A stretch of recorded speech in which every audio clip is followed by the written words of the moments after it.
Fala, Knicks Fans! Beleza? Sou Victor Hatschbach, do canal Knicks Fans Brasil, galera. Hoje, today, né? Tô recebendo no canal Knicks Fans Brasil nada mais, nada menos que Chris Herring, autor de um livro que, olha, tá fazendo muito sucesso nos Estados Unidos, Blood in the Garden. E, cara, eu que comecei nos anos 90, né, a torcer para o New York Knicks, vai ser uma honra receber no canal Knicks Fans Brasil esse jornalista, né, que fez simplesmente uma obra-prima para a gente falar nesse canal. E, mais uma vez, vou ter aqui a companhia de Bruno Gonçalves, né? Vai ser o nosso tradutor, translator nessa live. Enfim, pessoal, sem mais delongas, né? Sem mais delongas, vamos lá e vamos apresentar welcome to the channel Knicks Fans Brasil, Chris Herring, Blood in the Garden, man. Thank you guys for having me. It's really a pleasure to join you, and thank you for that wonderful introduction. Opa, thank you so much. Thank you so much. Bruno, primeira questão para a gente abordar com o Chris Herring é falar, né, então, do que foi esse trabalho, né, para construir, né, essa obra-prima, né, Blood in the Garden. Então, pedir para o Chris como que foi o processo, né, para construção desse livro Blood in the Garden. E aproveita, Bruno, só comenta rapidinho com ele, ó. Sou Knicks fan aqui, ó, desde 1992. Comecei com essa geração. Yeah, first of all, it's a pleasure for us receive you here again. And Victor said he's a Knicks fan since 92, so he followed the great moments with the Knicks. And the first question is, how was the process to create this work, write this book, and how was everything in this process? So I'll try to keep my answers short. And it's funny, I don't know Portuguese, but I thought I could hear something about the construction of the book. I thought that's what he was asking. It was really fun to put the book together. It was difficult. I was 4 years old when Pat Riley got hired in 1991, so I was not old enough to have watched this team really.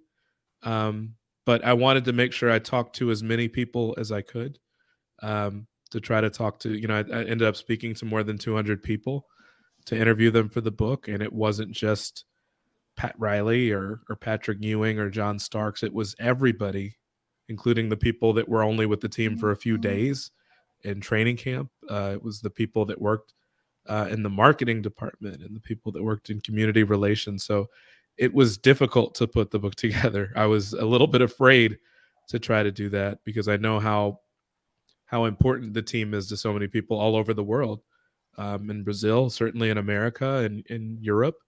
So I wanted to make sure I was getting the story right, and I wanted to make sure I was giving people enough new information to where they didn't feel like they knew all this already.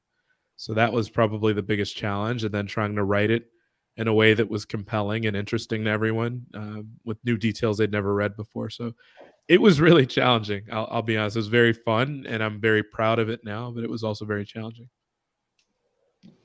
Ele disse, né, Victor, que foi desafiador, né, e que era muito complicado juntar todo mundo, Pat Riley, Pat Ewing, John Starks, todo mundo, né.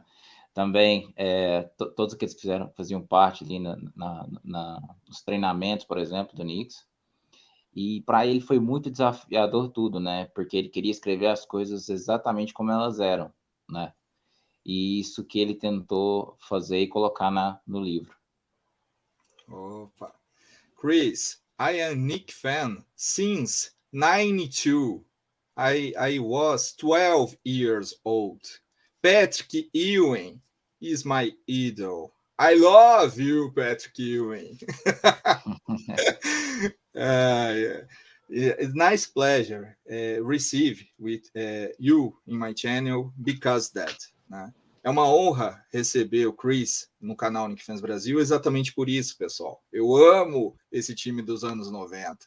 Então, a gente conversar com o Chris, esquecer, né, Bruno? Até comenta com ele assim, ó, é muito bom essa live para nós, torcedores do Knicks no Brasil, esquecer um pouco do Knicks atualmente. Então, só reforça com ele que a gente dá continuidade, já faça a próxima pergunta, mas só faz esse comentário com ele, porque, olha, estava conversando com o pessoal, é um alívio conversar sobre o Knicks anos 90. Yeah, Victor said, it's a pleasure to talk about this team because sometimes we don't think what's happening right now about the Knicks. Sometimes it's complicated because the team struggle a little bit, but he said is for us is good to talk about this era team, what the Knicks build is something really special. Yeah, I agree with you, and I didn't plan it this way, but when I first started the book, part of the reason we felt like it might be a book that a lot of people would like to read is the fact that the Knicks have been so bad during the last 20 years. You know, if you wanted to write about the Miami Heat since they got Pat Riley, you could do that, but they've pretty much always been good, or they've been pretty good. You know, they've won championships. They had LeBron James. If you wanted to write a book about the Bulls since Michael Jordan, they obviously were pretty bad right after Michael left, but then they also had Derrick Rose and Joakim Noah and Tom Thibodeau and Luol Deng and all those guys. So they've had periods where they were good. The Knicks have pretty much just been bad for the last 20 years, and I think it makes fans even more passionate about those teams from the 1990s because that was really the last time you could look at this team every year and know that they were going to be a great team, or at least a very good team. So, you know, a lot of people watch The Last Dance, and I guess the word in English is nostalgia, that people really feel strongly, and they, you know, their hearts kind of almost explode for those teams that are older because you just felt so strongly about everything that was happening back then. And so I think we knew that there might be some success with the book. And in America, the book has done very, very well. It's made the bestseller list on the New York Times now for the last 2 weeks. A lot of people have bought it, and the reviews for it have been very good. But I think a lot of it is just that people cared about those Knicks teams so much. And I think to some extent, it's almost a distraction from the team has been pretty decent by, you know, standards over the last 20 years. But I think people had higher hopes for this team this year. And I think on some level, it helps serve as a distraction a little bit from how disappointing this team has been to a lot of people. Yeah, for sure. Victor, ele disse, né, que ele não tinha planejado dessa forma, acabou acontecendo, né, mas que é muito bom ter escrito esse livro, né, porque se ele comentou sobre outras franquias, por exemplo, o Miami Heat, que teve o LeBron James, por exemplo, né, que seria bacana contar, por exemplo, essas histórias, né, desses times, por exemplo, como o Chicago Bulls, né, que também sofreu muito, teve momentos ruins, por exemplo, né, depois do Michael Jordan, mas por exemplo, teve o Derrick Rose, teve outros, e que faz muito sentido falar sobre esses no Knicks agora, porque o momento que o Knicks passou nesses últimos 20 anos, né, só reforça e traz bons sentimentos daquela equipe que foi tão vencedora e tão vitoriosa, né? Então, tudo casou e isso ele falou que as pessoas também assistiram, né, o Last Dance, por exemplo, e tal, e viram, isso mostra um pouco como era o Knicks e tudo, e o livro teve uma boa aceitação dos Estados Unidos, boa vendagem e que isso tudo faz parte do mesmo pacote.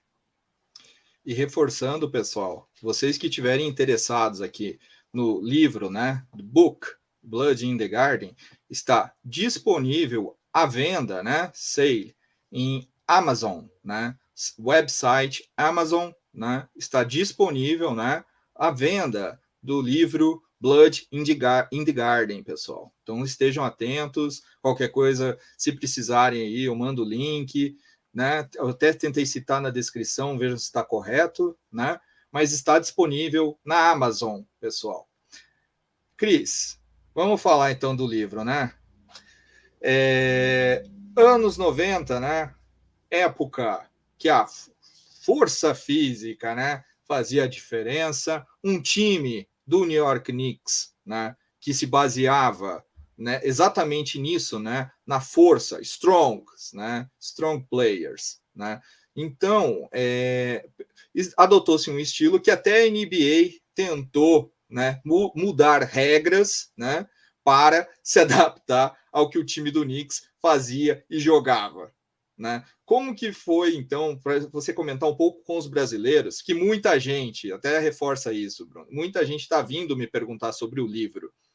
Então cita, né, para o Chris, exatamente para ele contar exatamente, porque querendo ou não, né, o nome do livro é Blood in the Garden, ou seja, ele comenta exatamente, né, essa questão de um time forte, né, que usava isso em prol, né, e que encantou tanta gente, incluindo eu, né, incluindo eu, Vitão aqui. Yeah, Victor asked to mention to you about the how stronger the players are in the 90s. They play with the physicality. They play hard. They are very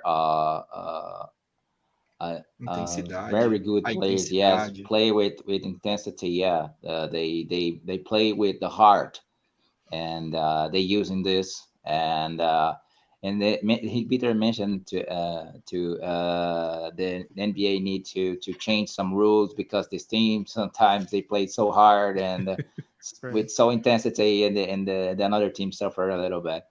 But Right. he asked to you mention about this for all Brazilians and mention about the title of the book too. Right. Well, it's a great question, Victor. This was a very, very physical team. It was a team that tried to, that basically tried to hurt people sometimes.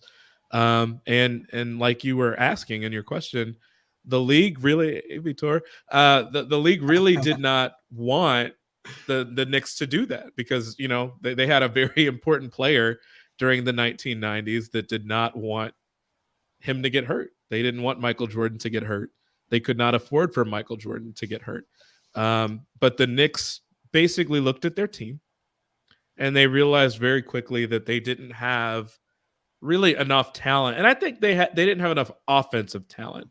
They couldn't score enough. But they didn't have enough talent really to beat the Bulls by playing the sort of game that the Bulls were going to play. So they basically said, okay, we can try to make the game messy and we can try to make the game really, really physical and we can try playing. And they could play that game and have a chance at beating the Bulls and outscoring the Bulls by doing that. And they scared the Bulls. They intimidated them. They put some fear into them by hitting them, by knocking them down, by bloodying them up and actually, sometimes actually drawing blood during the games. I wrote about that a little bit in the book too. But that was a style they wanted to play. It was a style that scared the Bulls. And it was something that the Bulls had played against a little bit against the Detroit Pistons before the Knicks came along. And the Pistons won championships, but the Pistons also had more offense than the Knicks did. And so the Knicks were not going to be exactly who the Pistons were. But they almost won a championship that way. And I think the league was a little bit afraid of not only the Knicks, but the teams that were starting to copy what the Knicks were doing. And the league started to change the rules. They started to make it illegal to have more than a certain number of flagrant fouls, or else they would suspend you if you had that. Charles Oakley had a lot of flagrant fouls during those years and really made a point to knock people over a lot. They started making it illegal to hand check people, to put your forearm up against people's backs. They started making it illegal to fight and started suspending people that even came off of the bench during fights to even be involved in fights. So all those things had a lot to do with the Knicks, and it was the league trying to keep the Knicks in check and to really stop them from escalating those things even more. Legal. Ele disse, né? Victor, que foi muito boa a pergunta, né? Porque cita essa questão, né, dos Knicks jogarem principalmente numa era que tinha Michael Jordan, e a liga em si queria proteger jogador como o Michael Jordan, né? Porque para a liga era importante manter. E o Knicks, sabendo que era sim um time talentoso, mas que não era tão talentoso assim como o Chicago Bulls, tinha que equiparar isso de outra forma. Então, eles resolveram jogar um jogo extremamente físico, né? E já tinha acontecido isso anteriormente, né? Com o Detroit Pistons também, jogando dessa forma, né? Mas os Pistons tinham mais Bad Boys. Exatamente, é mais ataque, né? Do que tinha o Knicks, mas o Knicks quase conseguiu levar um título, né? Contra uma equipe extremamente talentosa que tinha Michael Jordan.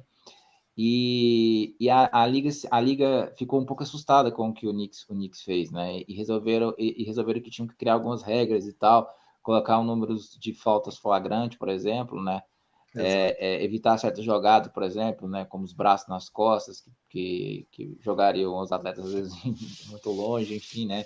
E a forma como ele jogava um jogo físico e muito forte traria sérios problemas se as equipes começassem a copiar os Knicks, né? Então foi basicamente nisso que... Legal. Chris, tem uma curiosidade, seguinte, nesse livro, especificamente nesse time do começo dos anos 90, qual desses jogadores te marcou mais pela característica, né, de ser esses que eram jogadores realmente bad boys mesmo, né? Quem foi, por exemplo? Charles Oakley, Patrick Ewing, John Starks, Anthony Mason. Qual para você, tá? Isso é para você, for you. Qual deles, né, desses jogadores que mais assim te impactou nessa construção do livro Blood in the Garden, né? A questão psicológica, a questão assim de que você enxergava assim com questão realmente de impacto. Qual desses jogadores assim te impactou mais assim desse elenco do começo dos anos 90? Yeah, Victor, I'm gonna guess what he asked me. I'm gonna guess. Can I guess? Okay. Now I think he was asking me. Was he asking me who participated most in the book, or was he asking me who had the biggest impact during those years? It was one of the other. I could tell. Yes, the second great. one is. Whoa, you're very good in Portuguese. I'm picking up a little bit. Yeah, you're very good in Portuguese. Okay. So he was asking me who I think had the biggest impact during those years. Okay. And I'm sorry, just a compliment. And they asked it in your opinion, who impacted you specifically too? The player. Right. If you're asking me about on the court, there was only one guy. I mean, Patrick was the best player by far. You know, there were other guys that could help. There were other guys that could score a little bit. John Starks was probably the next best scorer. But it wasn't a team, again, they didn't have very much offense to really help Patrick with. And that was the team's problem. And that's why they were so physical on defense, was to try to make up for what they couldn't do on offense. If we're talking about who impacted me the most in my book and who I've kind of felt the most strongly about in my book, there were probably a couple of people. You know, I know Knicks fans are not crazy about him. I felt really bad. Like my heart actually kind of hurt a little bit for Charles Smith in this book. I felt really bad for him when I reported on him and when I was asking people about what his time with the Knicks was like. Pat Riley was very, very tough on Charles Smith in a way that I think kind of ruined him psychologically. I think it ruined him physically. I don't think it was particularly fair the way he treated Charles Smith, but I also think that's just kind of how Pat Riley was, is that he was very, very tough on his players. He had very tough players on his roster, and I think he just expected everybody to he expected to be able to treat everybody the same. And like with anything, like a teacher with their students, like a person with their friends, you have to treat people differently based on what you feel like they can take and what they can deal with and how they'll respond. And not everybody, we're not all the same. So Charles Smith was probably the person that I felt like I was most surprised to learn about, but also that I wanted to take more time to write about in the book, that I really didn't expect to write a full chapter about Charles Smith, but I thought that he was probably the most interesting of those people. I think Anthony Mason was probably the most interesting player altogether. He was a very complicated sort of person. I And love I think, this player, man. yeah, Anthony Mason. Anthony Mason was a special person.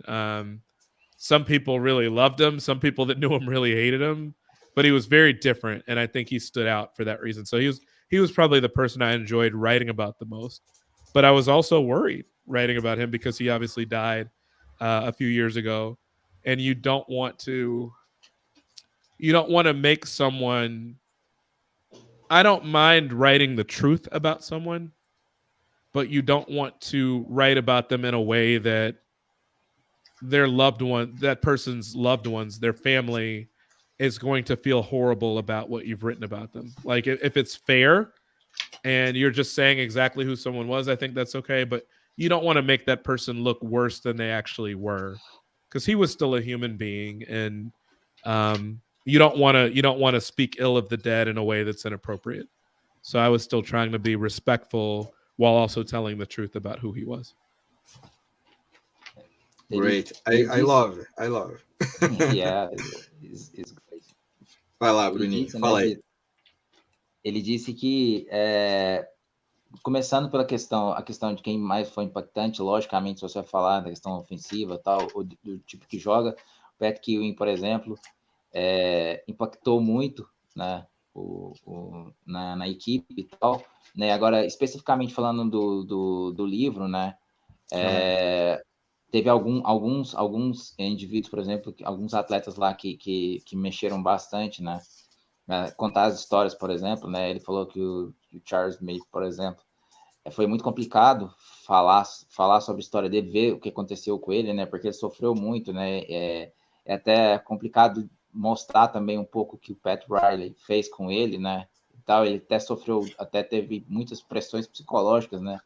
Para poder atingir o nível. Então, tipo assim, muitas vezes as pessoas não sabem o que acontece nos bastidores, né? Com os jogadores, até para questão de destempero ou outras coisas que podem acontecer em quadra, né? Que é exatamente porque o que acontece ali atrás complica bastante.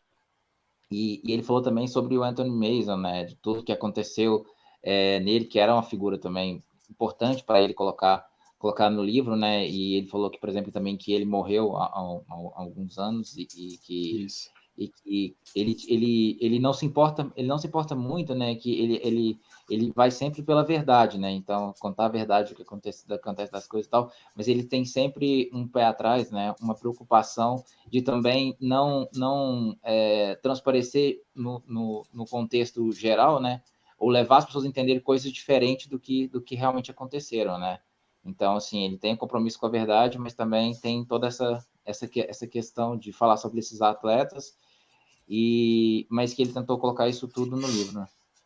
Ah, legal. Great, man. Great.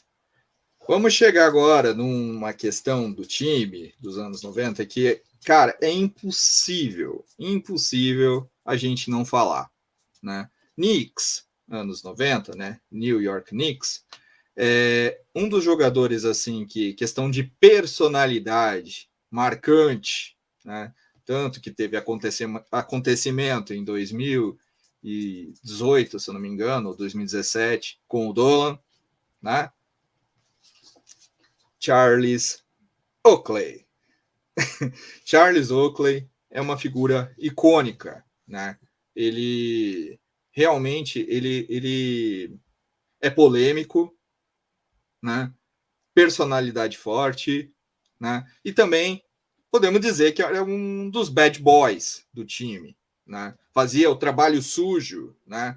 Dentro do garrafão, né? Protetor do aros, né? Protector of the ring, né? E eu queria que você falasse sobre Charles Oakley, porque inclusive Charles Oakley recentemente também, né? Lançou um livro, né? A book, né? Charles Oakley. Queria saber da tua visão, né? Até se você puder, lógico, comparar a sua visão e a dele, mas principalmente não sendo isso o principal, a sua visão, né, de Charles Oakley. Querendo ou não, você teve que traduzir, né, Charles Oakley nesse livro Blood in the Garden, né? Qual a sua visão, né, sobre Charles Oakley? Yeah, Victor said, "Is it possible don't talking about Charles Oakley? Is kind of he's someone all Knicks fans need to talking about.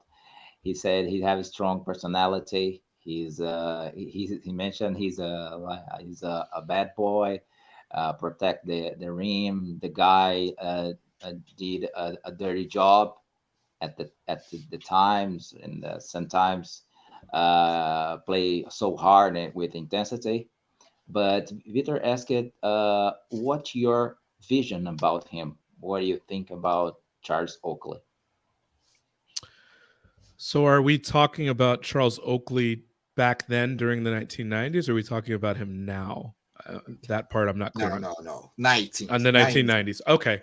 Yeah, because he's had a book come out now too, and it's yes. Funny timing that my book came out and then this came out right after.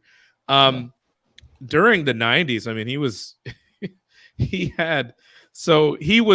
we talk about the Knicks and them being the reason that the rules changed, and the Knicks being the reason that the league wanted to change the rules. We could also just kind of say that Charles Oakley is the reason that some of those rules changed, because the title of the book is Blood in the Garden, the Flagrant History of the 1990s New York Knicks. And at least in English, flagrant means both, kind of in your face and really crazy and stunning. But in basketball, it also just means, it's a type of foul that is so dirty that they have to penalize you for it more. And Charles Oakley was kind of the best example you could have of someone that fouled someone too aggressively. He had more flagrant fouls by himself one year than 15 NBA teams did that season. I mean, he was extremely flagrant, and that was the year that the NBA decided to change the rules around flagrant fouls, because Charles Oakley was basically trying to foul people like that to stop them from coming to the basket. So he was really intimidating. It was very much on purpose. Every now and then he and his teammates did hurt people. And, some people say that they missed the 1990s. And I miss some things about the 1990s, but I don't really miss that part of it, because the guys make so much money now.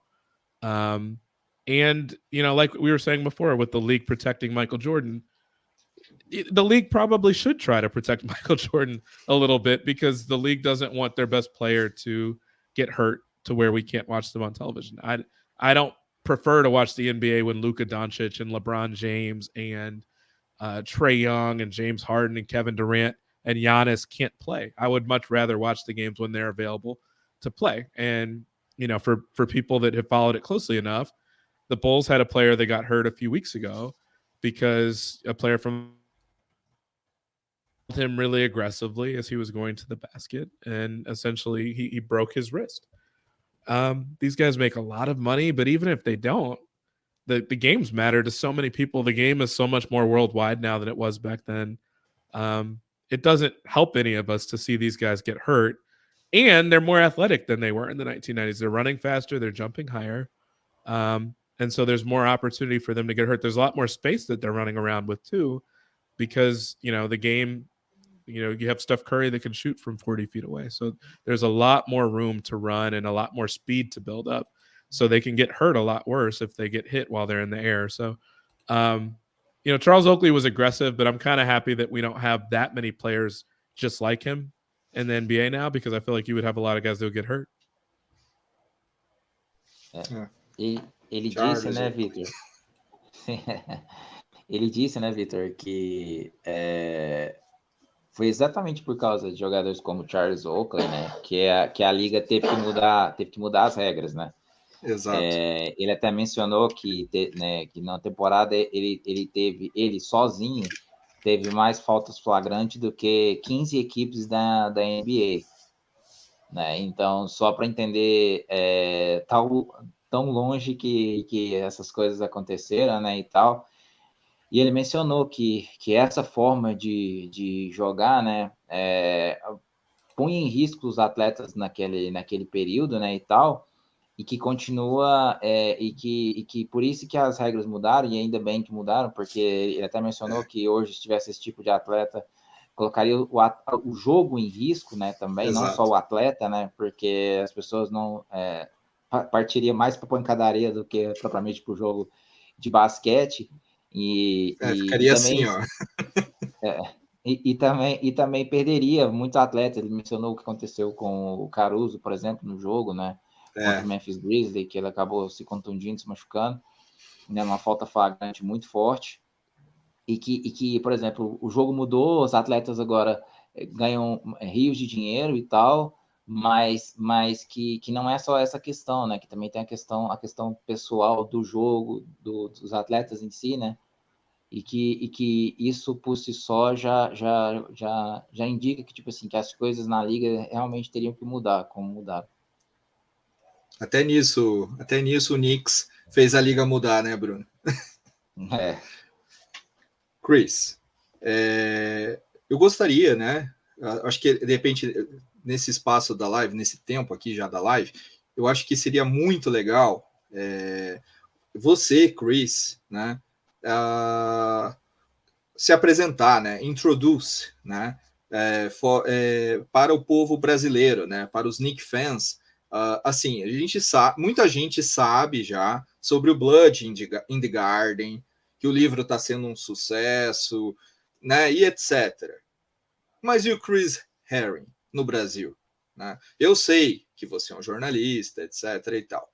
Mas os Knicks fans, né? Muitos conhecem o livro, mas às vezes não conhecem o Chris aqui no Brasil diretamente, né? Então eu gostaria de que até porque explica para ele, né, Bruno? Muitos outros other teams, né, acompanham o Knicks Fans Brasil aqui. Então gostaria que você se apresentasse ao público brasileiro, falar um pouquinho sobre você, Chris Herring. Yeah, Victor wants actually, Victor, ask it to you, introduce yourself for all Brazilian fans, because we have a lot of guys here follow on other teams too. And Brazilian like basketball so much, and we know about your book. We know it's a success book. But we want to know about you and ask it to you, introduce yourself and say for us about you, Chris. Well, I see the people in the notes and in the comments saying that they have the same name as me. Bless you guys. You guys are so much fun, and thank you for welcoming me the way you guys have. So I have been covering the NBA in America now for 10 years. I live in Chicago, so I like I said, I was too young when this era was happening to really fully pay attention. I was a Bulls fan, but I was about 10 years old when the Bulls won My their wife fourth or is their fifth Bulls. championship. She's a Bulls fan too. Okay. So I'm not, it's funny. I live in Chicago, but I'm not, I think when you write about the NBA full time, the way I do for a job, you don't really, at least me, I'm not really a fan of any one team. I'm not a Knicks fan. I'm not a Bulls fan. I think some people assume because I live in Chicago that I'm a Bulls fan. I was as a kid, but I'm not at this point. But I love watching the sport.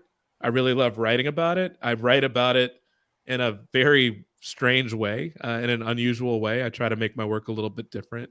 I write about really odd things about, like how often Kevin Durant's shoes fall off. I wrote a story a couple of years ago about how Joel Embiid falls down all the time during games and why he falls down, and do stories like those. I did a story about Kevin Durant and why players lie about how tall they are. So I kind of have a reputation in America for doing really odd stories, just about kind of funny subjects that will make people smile or make them laugh a little bit. So this book was very different for me. I do like to interview the players, but I've never written a book before. This was my first book. I used to write about the Knicks when I had an earlier job, a previous job. I used to write about the Knicks for the Wall Street Journal, which is one of the biggest newspapers in America. So a lot of people know my work that way, and I think it was part of the reason that I did the book on the Knicks specifically. But that's kind of my backstory. You know, like I said, I really love the sport.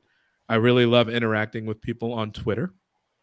So I'm on Twitter a lot, and you know, I'm 35, so I'm still relatively young. And you know, I try to make time for other stuff very much while I was working on this book, because I had the job writing about basketball. I teach a little bit in addition to writing. When I get time to do it, I teach at a college here in America.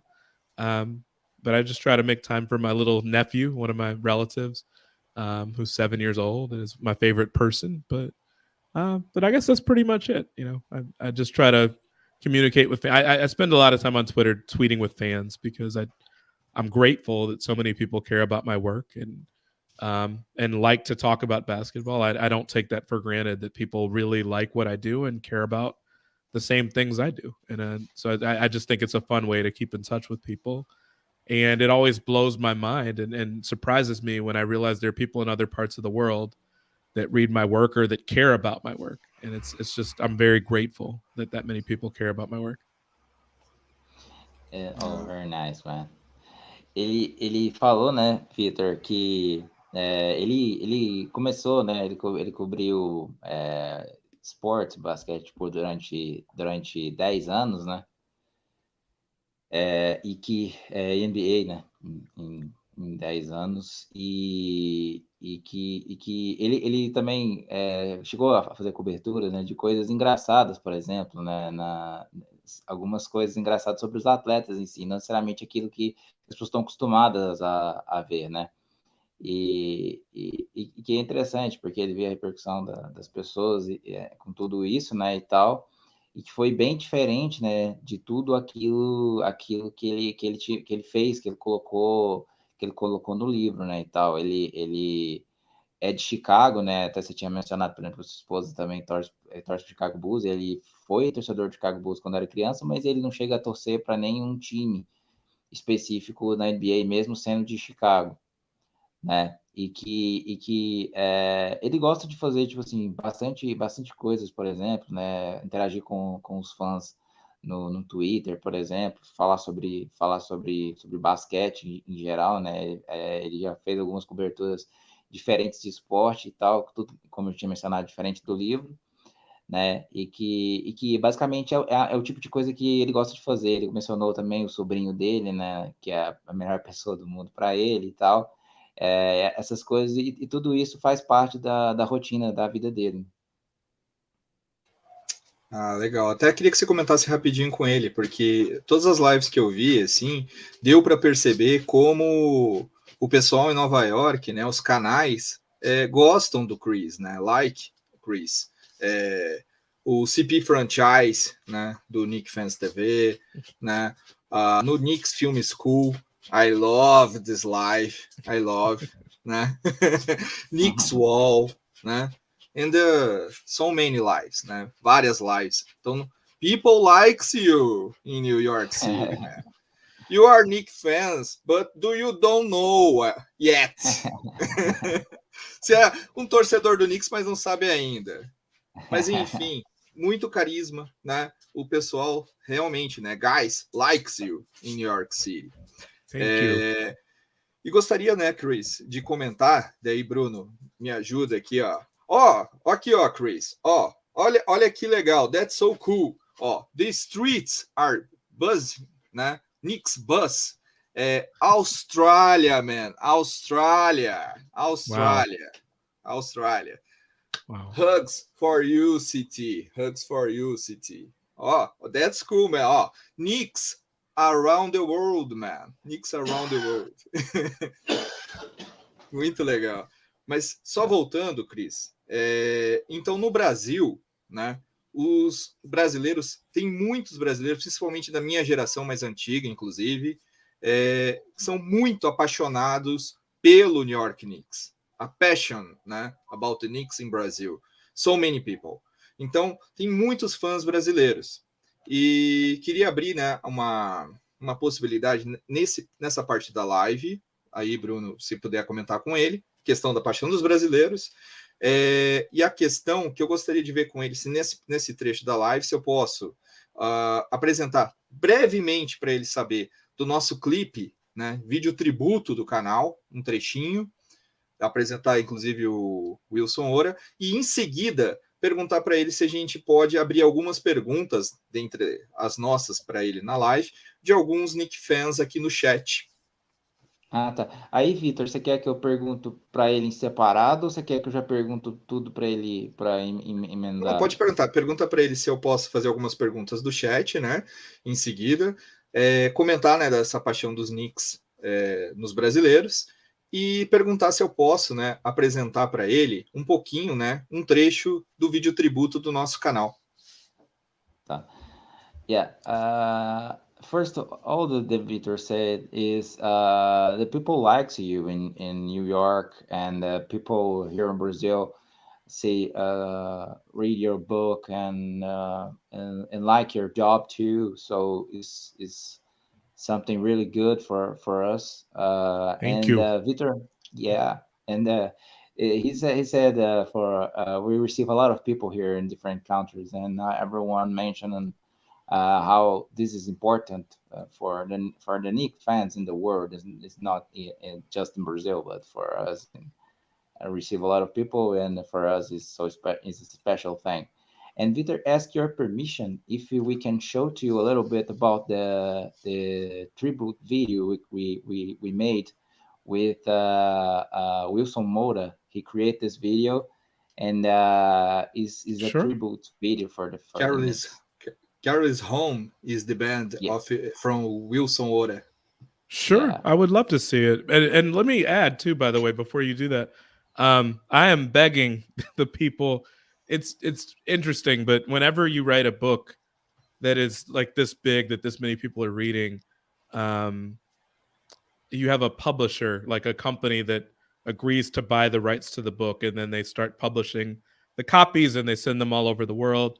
I am begging them to translate the book into different languages, because I know that there are a lot. I was actually very surprised when I asked them to do that they said no. I figured that it would be an obvious thing for them, because I realized now, and in the course of writing this, realized how many people and how many tweets I was getting from people that spoke different languages that were asking. And you know, even my girlfriend, her family does not speak much English. They're Spanish speaking. And her father really wants to read the book. He is a diehard Knicks fan, but doesn't speak much English. And I was a little bit surprised when they said that they were not going to translate the book into other languages. I'm hoping that some of the sales numbers and how the fact that it has made the bestseller list twice already in the 2 weeks it's been out, I'm hoping that will be a reason for them to rethink that and to maybe change their mind. And I'm also hoping, my biggest hope for all of this is that someday in the next couple of years that the book will become a documentary series, that people will be able to watch it as a film instead of just have to read it, because then people will obviously be able to watch it in a different language, like you would with any documentary or any movie. So again, I say thank you to everybody that cares enough about my job, or enough to follow me on all these interviews I've done, enough to deal with having to have my words translated by someone else. But again, I'm just very grateful, and I look forward to seeing the tribute that you guys were talking about. Great, man. Ele falou, né, Vitor, que ele até mencionou e pediu um espaço também para falar, para comentar a respeito de algo, né, que ele ficou surpreso porque ele tinha falado a respeito de traduzir o livro para diferentes línguas, né, para o livro poder alcançar mais pessoas que também não falam inglês em outros países, né? Sim. E ele foi pego de surpresa porque eles disseram para ele que não, né? Que só fariam em inglês e tal. Ele ainda espera que eles mudem essa postura e que isso possa acontecer, que o livro vá para que o livro seja traduzido para diferentes línguas, né, em volta do mundo, né, e tal. E outra coisa que ele mencionou é que ele espera que talvez, né, que o livro possa virar um documentário, porque assim todas as pessoas vão ter, vai ser mais fácil as pessoas terem acesso ao que ele escreveu, ao material, né? Então, ele mencionou isso e ele falou que ele está ansioso também para ver o vídeo, né? Opa, só comenta bem rápido, ó. Eu vou comprar esse livro e quando a gente fizer a excursão do canal Knicks Fans Brasil, quero conhecer você em Nova York e quero que você, ó, autografe esse livro para mim quando eu for para a excursão do canal Knicks Fans Brasil. Yeah, Victor mentioned he will buy your book, and we intend to visit the U.S., New York, and in 2023. And he asked to autograph for him in the book. Yeah, I'm happy to. I would love to do that. Oh, nice. Thank you so much. Absolutely. Então vou mostrar aqui. I will show this clip. One moment. Okay. Um minutinho aqui, pessoal. Só deixa eu avisar aqui o pessoal aqui, ó. Já vou ler as perguntas de vocês, pessoal. Tá bom, Knicks Fans? Calma, calm down. Já vou ler. Avisa aí o que eu falei aqui, Bruno. Yeah, he said he will open for the people. Give some questions, and the people want to. Diz que o pessoal tá ansioso. Yeah, the people are anxious to ask something to you too. Sure. Peraí, vamos abrir aqui então. Vou colocar um pouquinho aqui do videoclipe.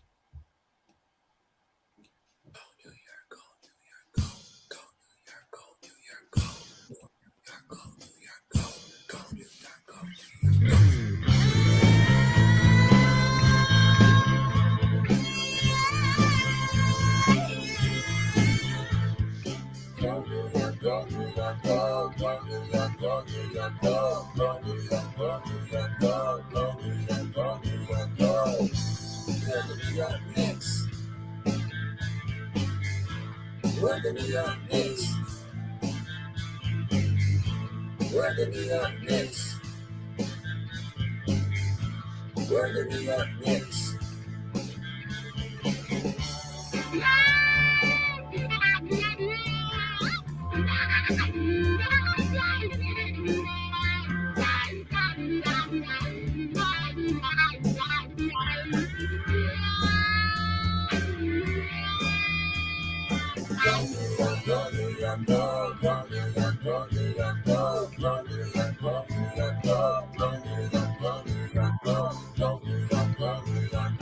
My daughter, man. My daughter, Isabel. I love it.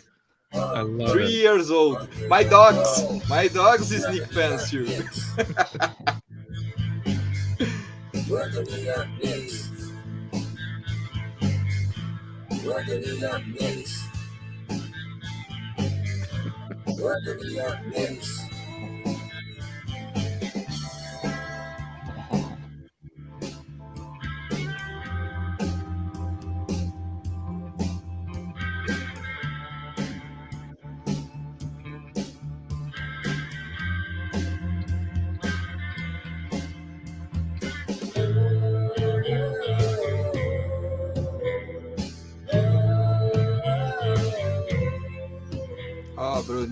Bruno.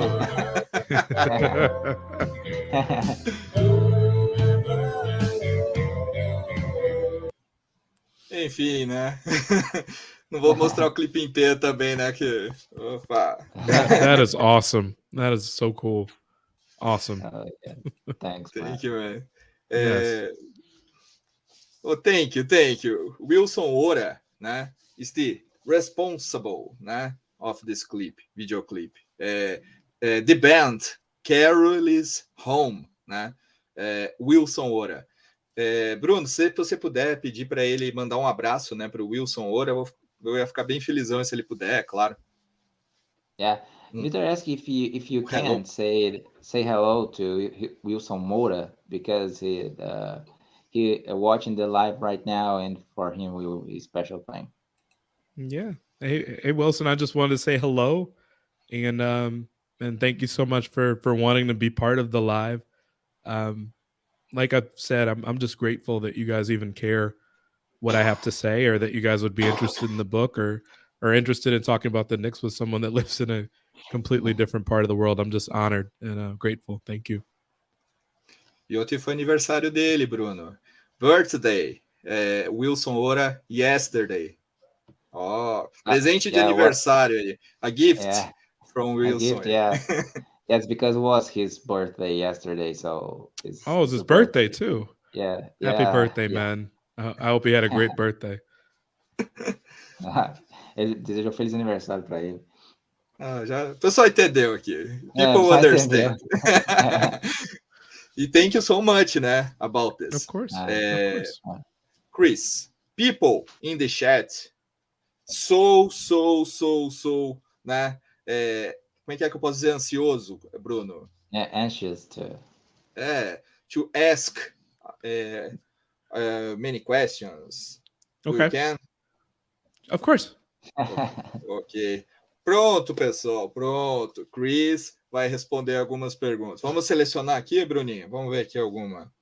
Vamos ver aqui alguma pergunta aqui. Ó, tem uma pergunta aqui. Oi. Não, e fala que Diga. se quiser mandar, porque eu vi que o pessoal mandou em inglês também, mas fica mais fácil para agilizando, depois a gente parte para o português. Tá, pode deixar.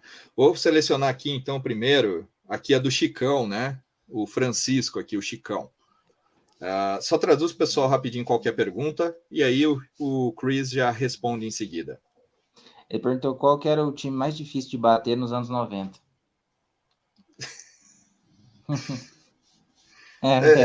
Easy question, Chico. Easy question, man. Answer, Chris. So are they saying the most difficult team for the Bulls to beat, or are they not talking? It's because I need to explain to you. It's because he's a Bulls fan, so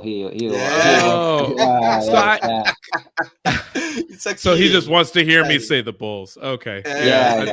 I'm pretty sure it was the Bulls. You had a couple of years in there where it was the Rockets, maybe, but I think it's pretty clear the Bulls were. And like I said, I'm from Chicago, so I can admit that. There's no problem for me admitting that at all. It was the Bulls. Ele disse, brasileiro. Ele falou, né? Ele falou assim que... Pode falar, desculpa, sorry. Não, desculpa. Não, tranquilo. É que ele falou, só para explicar pro pessoal, ele falou que o Chicão tá esperando ele falar que era o Bulls e que era o Bulls mesmo. Que para ele, que também é de Chicago, não tem problema em falar isso. Só fala que o brasileiro em si é mais brincalhão, né? Para ele já pegar o espírito, né? Yeah, he said he's Brazilian like to joke and around the thing, so... So he's being sarcastic. Yeah. I got you. Yeah. Ó, deixa eu ver aqui uma pergunta aqui do Márcio Goulart. Aliás, Márcio Goulart, congratulations, né? Ganhou no sorteio do canal Knicks Fans Brasil, ó, a cap, né? Um boné do Knicks. Congratulations, Márcio Goulart. Ó, pergunta ao Chris. Qual o tamanho daquele time de 92 na história do basquete e o quanto Jordan e companhia atrapalharam os feitos desse elenco? Quantos títulos teriam, né? Se não... Bom, entendeu a pergunta, né, Bruninho? Yeah, he wants to know what you're thinking about it. For example, the team of the 90s, 92 especially, talking about this team. How they spot, where they spot this team in the history of the NBA? The first question it is. The second question is if the Chicago Bulls create a problem to Knicks win a titles, for example. If you think they create these problems, how many titles would the Knicks have won? Yes, exactly. I got you. I thought I could figure. I'm trying to piece together the Portuguese. I need to just study it. But I figured I could. When I looked at the question, I felt like it was asking how many titles would the Knicks have gotten if the Bulls didn't exist, pretty much. Yeah. It's funny. So I think they're both really good questions. I think the best way to think about the second question. So Michael Jordan retired in 1993 and 1998. Right after he retired, each time the Knicks went to the finals right after that. So they were pretty much the team right behind the Bulls. The Pacers were relevant too, and the Pacers were a challenge too. But I think it's worth noting that the Knicks were the team that went to the championship out of the Eastern Conference right after Michael retired. So, and I said this in the book too. There were 10 championships won in those 10 years in the 90s. The Knicks lost to the team that won the championship 6 times. during those years. And obviously, I think 4 of them were to the Bulls, and then the other 2 were the Rockets. Actually, no, 1 was to the Rockets, 1 was to the Spurs. So I think that the Knicks probably win at least 1 title. I'm not sure exactly when it would have been. 93 is a pretty good bet. They would have beaten the Bulls and they would have played against the Suns in the finals in 93. The Suns were very good that year. And Barkley. the Suns had Barkley, they had Kevin Johnson, they had Dan Marley. They won more games than the Knicks did that year. They won more games than the Bulls did that year too. And they were a tough challenge for the Bulls to beat in that finals. The Bulls did not win that series easily. But I think the Knicks maybe win in 93. And I don't know. I think there's a chance that maybe they win in 97. They were in line to beat the Miami Heat before all the suspensions happened. In that series, that was the series where P.J. Brown flipped Charlie Ward over. And then, the series, including Patrick Ewing. But, the Bulls were really good during those years. They won that 72-game season, that 72-win season. And I think maybe the Knicks come out of the East that year, if not for the Bulls. So, yeah, I'd say I'll give the Knicks 1 for sure, but I'll say 2. Because I think they might have found a way to win 2 championships if it weren't for Michael Jordan. But it's so hard to even think about it because Michael won so many of them. And I'm just not sure. But I'll say 2. I think that's how good those Knicks teams were and how physical they were. That Pat Riley was a perfect coach for them. So I'll say 2. It's a difficult question, but I'll say they would have won 2 championships without the Bulls. Yeah, it's a difficult question. I agree with you. Ele disse, né, Victor, que ele diria 2 títulos, né? Sim. Que ele mencionou nessa questão também, né, que o Knicks perdeu 4 vezes, né, pro Chicago. Na verdade, perdeu pro Chicago e perdeu pro Houston e perdeu também pro San Antonio Spurs. Don't remember. Olá, João. Duncan.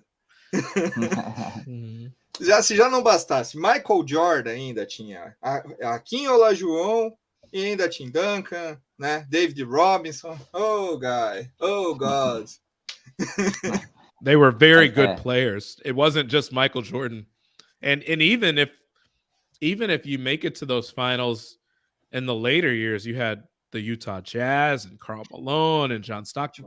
The 90s were a really great time in basketball. Like I think Jordan was obviously the toughest player to get past, but even if you beat him, like I said, in 1993, the Phoenix Suns had the most wins that season and they went to the finals. So it wasn't a guarantee that the Knicks would have won 5 championships if Michael Jordan doesn't exist. I don't think that happens. Maybe they get 1.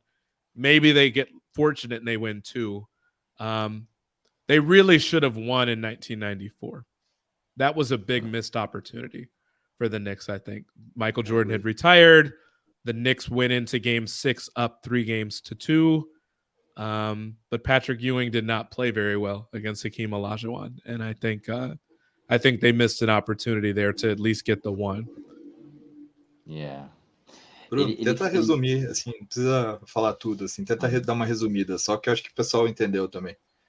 Tá, não, ele falou geral, ele citou todos os times da era dos anos 90, né, e tal, e que com certeza o Knicks, ele acredita que o Knicks seria de 1 a 2 títulos, né, que citou Charles Barkley no Phoenix Suns, citou o time do Utah Jazz também, né, Karl Malone, John Stockton, enfim, todos esses caras. Ah, com certeza.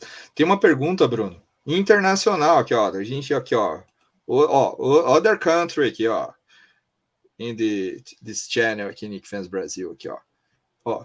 Traduza primeiro, Bruno, translate, né, for Brazil, Bruno, the question, né, e depois você pergunta aqui pro Chris. Tá. Aí eles estão perguntando, né, a respeito do Last Dance. O Michael Jordan disse que os Pacers eram o time mais difícil de jogar contra, né? Ele pergunta o que ele acha a respeito das derrotas do Knicks, né?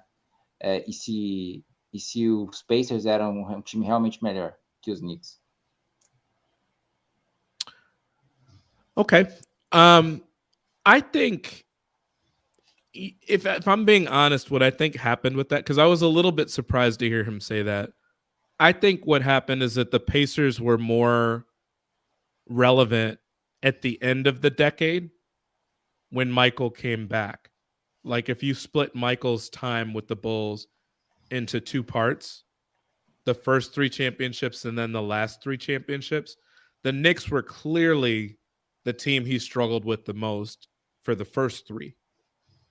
But then when he came back after he played baseball, the Pacers had kind of replaced the Knicks as that team that was getting to the conference finals each year, especially in 97 and 98. So I think in some ways that was more recent for him. But I also think that the Pacers were playing the same style that the Knicks had used. Similar to the way the Knicks kind of took their style from the Pistons, the Pacers took their style from the Knicks. And actually in my book, I even say that the Pacers general manager told me in the book that we took the same style the Knicks were using against the Bulls. So we wanted to do the same thing. So I think it's probably that Michael remembers the end of the era the most, because that was what, once he got to the 4th, 5th, and 6th title, at that point, you kind of had to admit that he was the greatest player of all time to that point. And so I think because that was what put him over the top, I think that's the reason he thinks about the Pacers the way he does, is that was the part of his career that solidified him as the greatest player ever. And the Knicks were more kind of someone that built him into the greatest player ever, but they weren't his biggest challenger by the end of his time with Chicago. Hopefully that makes sense if I'm explaining it well. Yeah, I understand. Ele disse, né, Victor, que ele divide em 2 partes. A primeira ele acredita que o Knicks foi mais duro pro Michael Jordan enfrentar, né, dos 3 primeiros títulos, e que ele ficou surpreso com o Michael Jordan, porque o Michael Jordan disse isso, mas ele disse que no final ele entende porque nos 3 últimos títulos, né, o maior adversário era sim os Pacers. Então, que por todo esse contexto, né, no final de tudo, o Knicks ajudou ele a se construir como atleta, né, forçando ele ao extremo nesses 3 primeiros títulos, e que no final o desafio final foram os Pacers, né, nessa carreira vitoriosa do Michael Jordan. Legal. Tem uma pergunta aqui para embalar aqui, Chris. Essa aqui, ó, é rápida. Essa pergunta é rápida. Quickly question. Qual que você acha, né, dos Knicks? O Knicks com título, né, do Clyde nos anos 70, ou o time que não ganhou a NBA, ganhou 2 conferências, né, com Patrick Ewing e companhia? Qual você acha mais importante? Independente, né, até do título, o time de 70 ou o time dos anos 90? Yeah. I think you have to say the 70s. I think you have to, because if you say that doesn't matter, then the team doesn't have any championships. So you have to say the 70s. And it's interesting because when I was talking to one of the biggest fans of the book so far has been Spike Lee. He loved the book so much he asked me to come sit with him at games.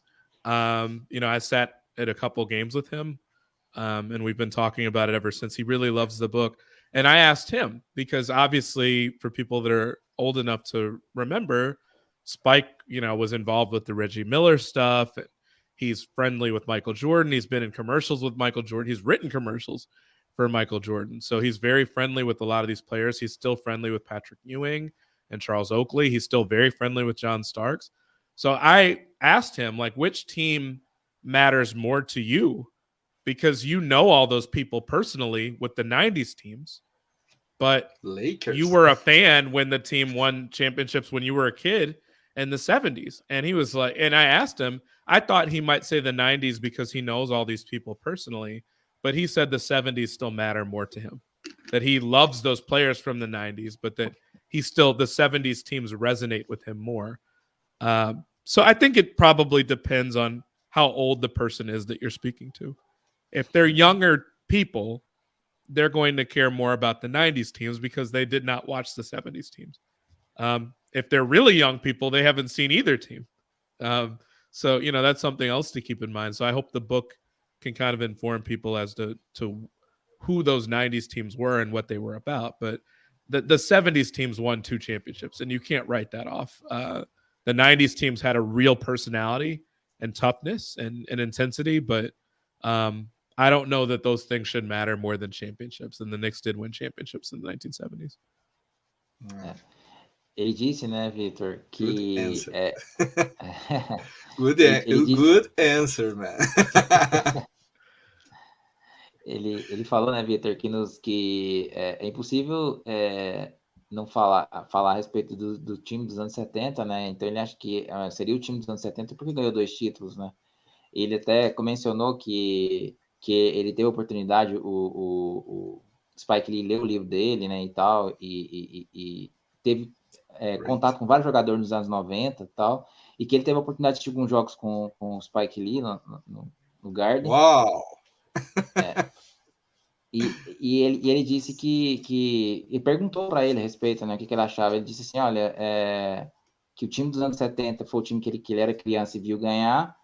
Sim. E que ele esperava que, mesmo assim, que o Spike Lee fosse dizer pela proximidade com os jogadores da década de 90, mas ele disse que era o time dos anos 70 porque ganhou os dois títulos, né? Então nada pode ser mais importante do que os 2 títulos que o Knicks ganhou. A história.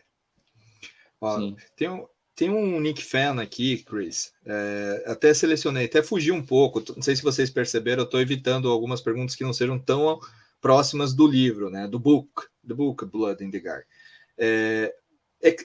Mas o Giovanni, até estou fazendo uma exceção, exception, né? Aqui nessa live. E até queria aproveitar, né, Bruno, para a gente aqui, eu e você, aqui ao vivo, né? Prestar ao Giovanni aqui os meus sentimentos, né? Ao Giovanni, que recentemente perdeu o pai, né? Dividiu com a gente lá no grupo. Giovanni, estou aproveitando até ao vivo aqui para você, numa super live aqui do Chris. Eu e o Bruno aqui, e acredito que todos os Knicks fans aqui que estão assistindo. Cara, sinta-se abraçado, man, né? Sinta-se abraçado, Giovanni. Conta com a gente aqui. E obrigado aí por estar assistindo essa live. E vou fazer questão aqui do Chris, né? Responder a tua pergunta, man. Beleza? Só cita para ele saber o que está acontecendo, né? Victor mentioned, sadly, he talked about Giovanni lost his father few days ago, and he opened space to him. I'm so sorry, Giovanni. God bless you. I'm really sorry to hear that. Wow. Ele disse que sente muito, né, ouvir isso e tal, que é algo complicado e tal. And Victor opened the space to him, ask it to you something. It's because it's a sad thing, but yeah. So first of all, again, Giovanni, I just wanted to say I'm sorry for the loss of your father. I've been through that. For people that have had a chance to read the book or who've been able to just read what the first page says, the first page of my book is a dedication. I lost both my parents. I lost my dad right before I agreed to do this book, really unexpectedly, and I lost my mom 10 years before that. So I know how that feels, but my heart really breaks for anybody that's been through a loss like that. So I'm really sorry. To Giovanni's question, which I want to answer too. This season has been below expectations. I think some people in the American media were expecting the Knicks to drop off a little bit because if you looked at the statistics last year, you looked at Julius Randle and RJ Barrett and Derrick Rose and Reggie Bullock, all of them shot a lot better from 3-point range than they did earlier in their careers. And so a lot of people were looking at that and saying that doesn't really make sense that all of them shot so much better than they ever have before. And that it kind of struck them as something that was unlikely to continue this season. So there were some people saying that they didn't think the Knicks would be as good. They thought that the other teams in the Eastern Conference were going to get a lot better. based on trades and stuff like that.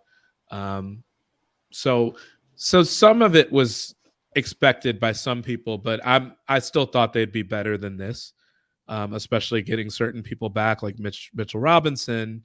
I thought they'd be better than they are. But in some ways, it's not that surprising. In some ways, Tom Thibodeau is someone that generally has kind of struggled after his first couple years with the team. In Minnesota, happens with Chicago. Sometimes the way he coaches the team, he just doesn't really seem to get as much out of his players after the first or second year. But even then, normally it takes a couple of years for that to happen with him. So I'm a little bit surprised. Not everybody. Some people thought that this was going to happen with the Knicks, but I've been a little bit surprised. I think that, they really need a starting point guard. I think they'll really, really benefit if Derrick Rose comes back healthy. Obviously Kemba Walker and Evan Fournier did not work out as signings for them. I think a lot of people were excited about those signings. And, there are other players that haven't really looked that great. Nerlens Noel has not really looked all that good this year. Alec Burks has struggled a lot more this year than he did last year. So it depends on who you ask. I think most journalists thought that the Knicks would be good this year or decent. Some people thought that they were really going to struggle. So some people saw this, expected this, but I think most of us are a little bit surprised at how much the Knicks are struggling. Ele comentou, né? Primeiro ele falou, né, que é muito triste o que aconteceu, né? De saber da história do que aconteceu com o Giovanni esses dias. E ele mencionou que ele também perdeu os dois pais, né? E tal, e que perdeu o pai recente, pouco tempo antes e tem até uma dedicatória no livro, né? Antes do livro sair e tudo. Então, que ele entende desse processo. E com relação à pergunta, né? Ele falou que ficou um pouco surpreso, né? Porque isso já aconteceu, assim, não chegou totalmente a ficar surpreso, né? Mas ele ficou um pouco surpreso porque a equipe dos jogadores do Knicks começaram a chutar muito melhor do que já tinham chutado na carreira, enfim, ter aparições, né? Mencionou o Julius Randle, e disse que foi tudo muito, muito especial, né? E que ele esperava que o Knicks fosse voltar bem esse ano e tal, mas que ele tem, por exemplo, que o Thibodeau sempre fez trabalhos assim e que ele não consegue, durante muitos anos, tirar o melhor dos atletas, né? Então, isso aconteceu no próprio Chicago Bulls, aconteceu também no Minnesota, né, que pegou um pouco surpresa. Mas ele disse assim, que a maioria dos jornalistas lá, das pessoas que acompanham basquete, ficou surpreso e esperava coisas positivas do Knicks nessa temporada, né? E que alguns sim acreditavam que o Knicks ia voltar ao caminho, ia voltar a sofrer e tudo, ter os problemas que está tendo, mas eram poucos, né? Que a maioria acreditava que o Knicks viria melhor e tal. Então pegou a maioria de surpresa. Legal. Queria que você comentasse com o Chris. Achei muito legal, Chris, você falar até da sua parte pessoal, né? E agradeço, né, também o que você falou para o Giovanni. Até queria uma liberdade rapidinha para comentar com você, Chris, que até título de curiosidade, eu inclusive comecei, né, a start Knicks Fans Brasil, channel, Instagram, Twitter, etc. Porque eu também passei por uma perda, né? Em 2019 eu perdi a minha mãe, e depois que eu perdi a minha mãe, entrei num processo de depressão, né? Depressão, fiquei mal pra caramba, e por mais que eu esteja com a carreira, né, minha empresa, tudo bem, mexeu com a minha cabeça, né? Perder a minha mãe. E aí, o Knicks, o basquete, né? E todas essas pessoas, como o Bruno e outras pessoas, conseguiram, né, fazer com que, não que depressão não se cura assim, mas que ajuda, né? É incrível como um time de basquete, um projeto, está conseguindo ajudar uma pessoa comum, como eu, aqui o Victor Hatschbach, a superar isso, a procurar superar. Então é muito legal, gostei demais de você ter aberto sobre o seu livro nessa questão, mas gostaria que você soubesse também da minha parte, saber como eu comecei o Knicks Fans Brasil, né? E esse canal eu dedico a my mother, né?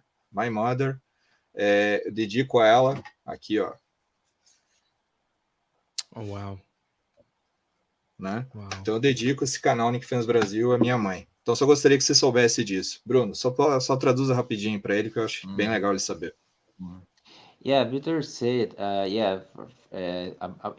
he heard about your history, about your sad thing too, lost your parents, and he mentioned about he started this channel because he lost his mother in 2019, and it was a complicated time for him because he entered in depression time.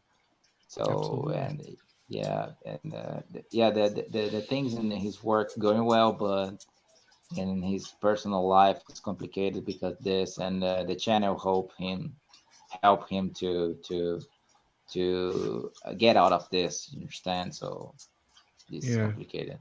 God bless you. It's difficult, and I've said this in some of the other interviews I did.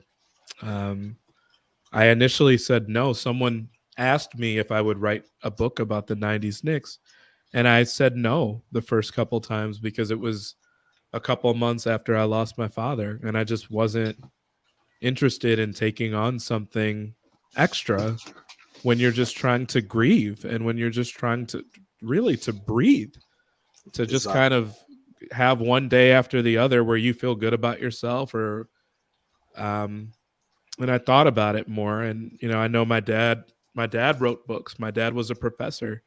He wanted me to write a book at some point. He was trying to give me book ideas all the time, to try to get me to write something. And I thought, what better way to honor him than to write a book about a subject that a lot of people would care about. But no, my heart goes out to anyone that has suffered the loss of a parent, or it doesn't have to be a parent.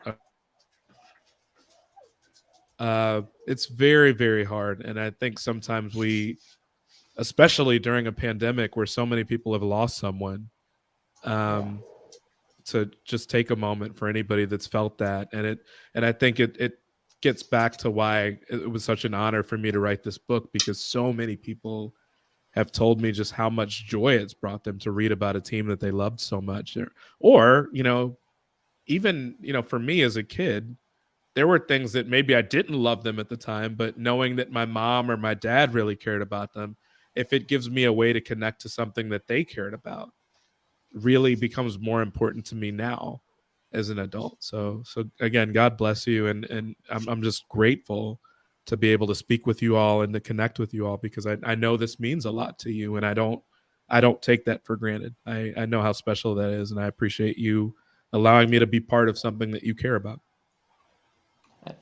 Ele disse, né, Victor, que primeiro Deus te abençoe e tal, que é uma coisa assim que ele entende, né? Ele até mencionou que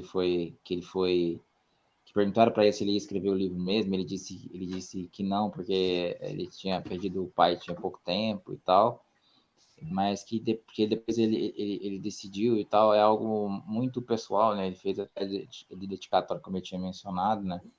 E tal, no livro, e ele entende totalmente o seu processo. Ele se sente triste, né, pelo que aconteceu com você, mas ele entende totalmente o processo em que isso aconteceu, porque aconteceu com ele também. Então, de certa forma, vocês estão conectados, e para ele é uma honra, né, estar aqui para falar do Knicks, e para fazer parte disso, que é a sua história também.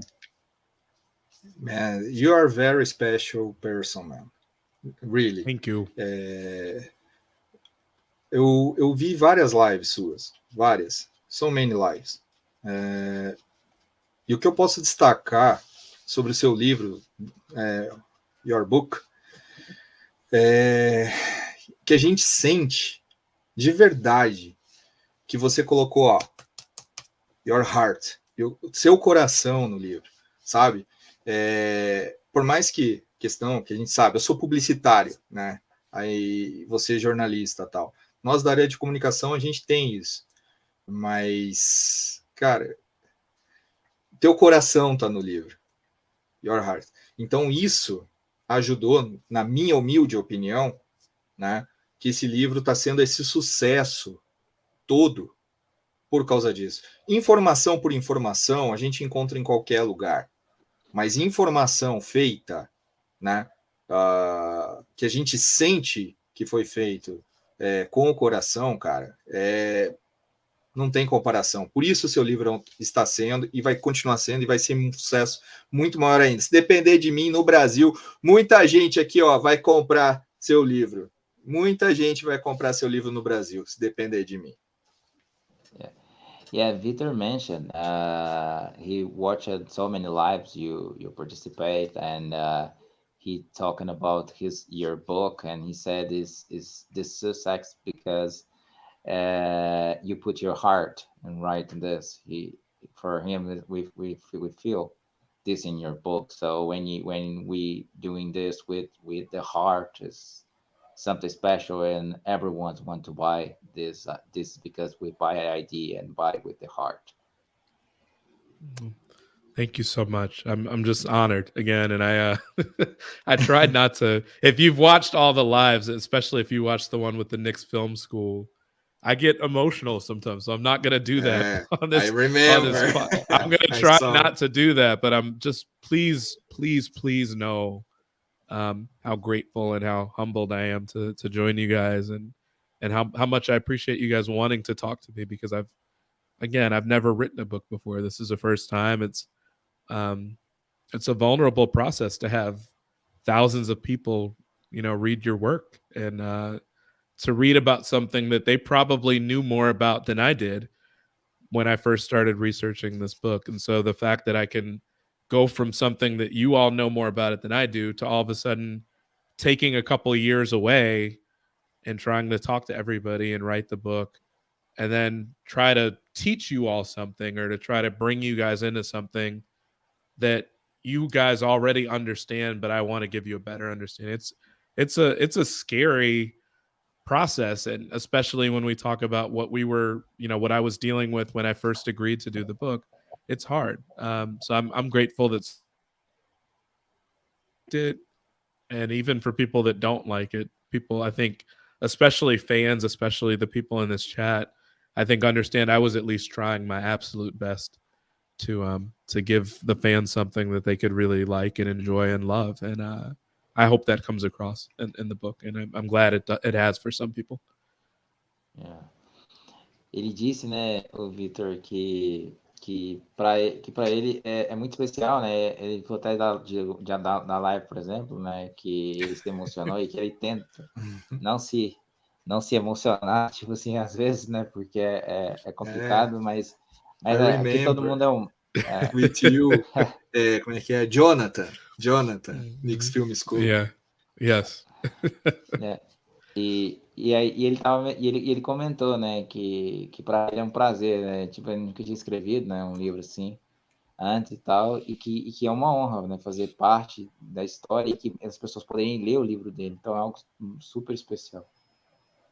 Fala para ele, ó, que se depender de mim, no Brasil, muita gente, ó, vai comprar seu livro.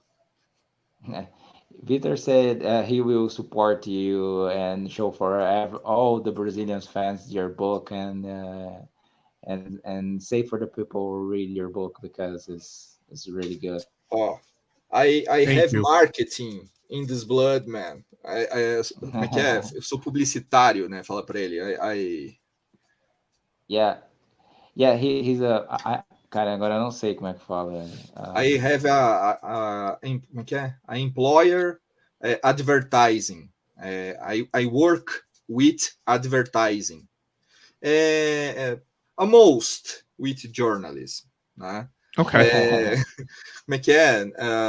We are friends of... como é que é? Fala profession? Me perdoe aqui. Yeah, kind of co-workers. Yeah, Yes.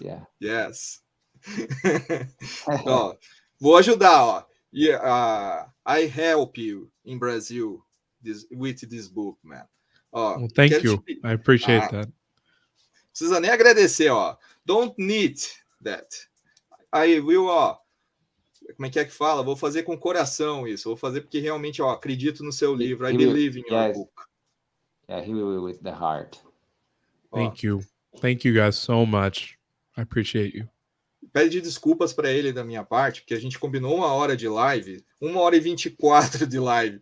Inicialmente quero pedir desculpas se estender um pouco, né, do tempo da live, mas que, cara, foi especial demais para o canal Knicks Fans Brasil trazer aqui, né, o autor, né, do livro Blood in the Garden. É uma honra imensa para nós do Brasil, Knicks Fans, né, do Brasil, receber você, Chris, de verdade, é uma honra, e me perdoe se a gente até se estendeu um pouco além do tempo combinado aí, né, que a gente tinha falado, acho que 1 hora de live, 1h25.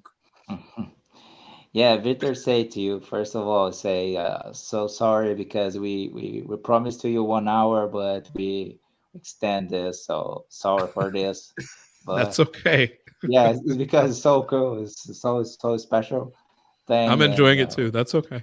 Yeah. That's all right. Ele Queria diz, né, Vitor, pedir que para o também Chris, antes de você traduzir, até aproveita o embalo, né, qualquer coisa, queria pedir para o Chris, se ele pode, depois vou mostrar para minha filha, né, Isabel, my daughter, aqui, ó, Funko, Isabel. Se você pode mandar um hello para eu mostrar para minha filha, né, depois dessa live, né, porque agora ela tá brincando, né, agora a Isabel tá brincando. Se você pode mandar um hello para minha filha, depois eu vou mostrar para ela. Yeah, he asked you one more thing. If you Sure. can say hello for his daughter, because he Isabel. will show to. Yeah. Sure. Hi, Isabel. I just wanted to say hello to you from America. And you've got a great father who I can tell cares a whole lot about you. And I'm honored to say hello and honored to be on this podcast with him. I hope everything is going well and that you're doing well. Nossa. Não precisa nem traduzir, né, Bruno? Você Não recada para ela, deixa que eu traduzo. Isso aí o pessoal entendeu também. People understand. Queria fazer um último pedido. The last. Ok? Explica para ele, Bruno, que ele, cara, ele tá sendo muito gente boa, eu não posso perder essa chance aqui. Chris, último pedido. Queria ver com você se você pode, a gente está fazendo uma seleção de lives, tanto nacionais quanto internacionais, que eu vou gravar um clipe com o bordão, né? E vai ter o bordão do Knicks Fans Brasil, que é o Fala, Knicks Fans, né? The enter from my channel. Se você não quiser, não tem problema. Se não quiser, amizade continua a mesma. Você é muito legal. Nem vou fazer de conta que nem teve essa parte, qualquer coisa. Mas queria pedir para você, se você puder, claro, falar aqui para a gente o Fala, Knicks Fans, para a gente aqui do Brasil. Se você puder, claro. Yeah, Victor said, because we have here Fala Knicks Fans in Portuguese. And he said, he asked you if you can say this, is because, but if you can, don't worry. If not, Okay. Because it's because he will doing a video clip in the final of the year. Okay. So what is he asking me to say in Portuguese? I'm sorry. Fala Knicks Fans. Okay, I thought that's what he was saying. Okay. So I'll try to say it the way he said it. All right. Fala, Knicks Fans. Great, man. Great. Translate para ele o que significa, né, Bruno? Fala, Knicks Fans is the same. Speak, Knicks Fans in English. I see. Pelo menos fica sabendo o que você falou, né? You told that. Fala, Knicks Fans, the same. Speak, Knicks Fan. I love it. Okay. Thank you so much, man. Thank you so much. It's been such an honor to join you guys. Thank you for having me. Thank you for asking me to come on the show. I really had a great time.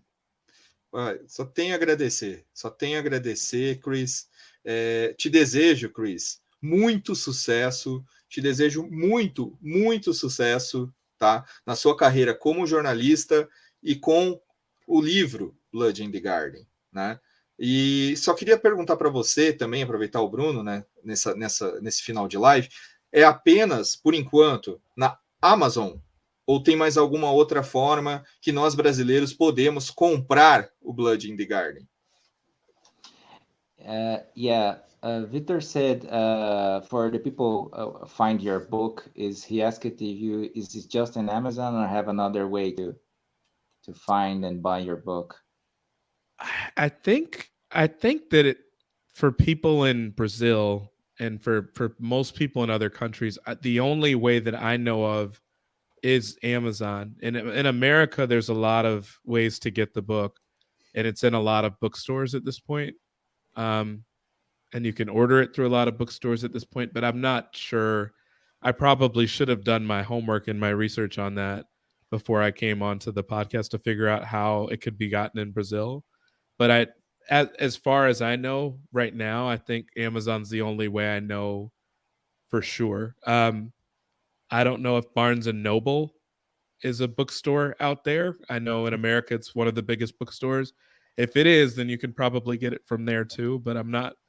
The only thing I really know of is how the American stores are handling it. And online, I know Amazon is probably the easiest way to get it. I know it's an extra charge for people in other countries just because of the fees that are involved with shipping, and I'm really sorry about that. But like I said before, I'm very hopeful.